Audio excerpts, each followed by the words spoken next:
అదరగొట్టే కారం రంగు రుచి ఆచి కారం పొడి.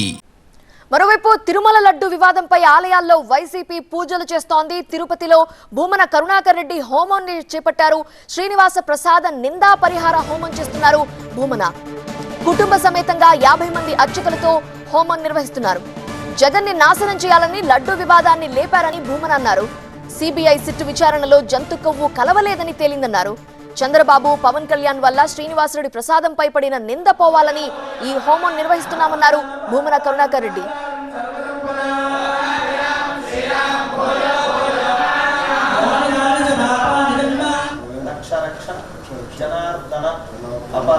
ఒకటిన్నర సంవత్సరాల కాలం ఈ సిట్టు దర్యాప్తు చేసి కోర్టుకు నివేదన ఇవ్వటం జరిగింది. ఆ నివేదనలో ఆ లడ్డూలో జంతువుల కొవ్వు ఎక్కడా కలపలేదు అని విస్పష్టమైనటువంటి తీర్పును వాళ్ళు ఇవ్వటం జరిగింది.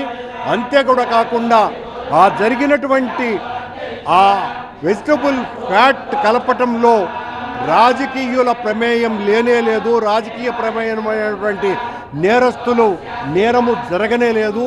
ఇందులో ఆనాటి పాలక మండలికి కానీ పాలక మండలిల చైర్మన్కి కానీ ఏ రకమైనటువంటి సంబంధము లేదు అన్నటువంటి విషయం కూడా దాని ద్వారా స్పష్టంగా తేలిపోయింది. చంద్రబాబు చేసినటువంటి పాపం ఒక ఘోర కలి. వాళ్ళిద్దరూ చేసినటువంటి అన్యాయం అంతా ఇంత కాదు. మొత్తం హిందూ సమాజాన్నే అవమానపరిచారు. మొత్తం హిందువుల యొక్క మనోభావాలన్నింటినీ కూడా తుంగలో వేసి తొక్కేశారు. హిందువులు ఏమైనా అయిపోని, వెంకటేశ్వర స్వామి యొక్క ప్రతిష్ట ఏమైనా పోని, జగన్మోహన్ రెడ్డి అనే వ్యక్తిని రాజకీయంగా సమాధి చేస్తే చాలు అన్న ఏకైక లక్ష్యంతో వాళ్ళు పనిచేస్తున్నారు.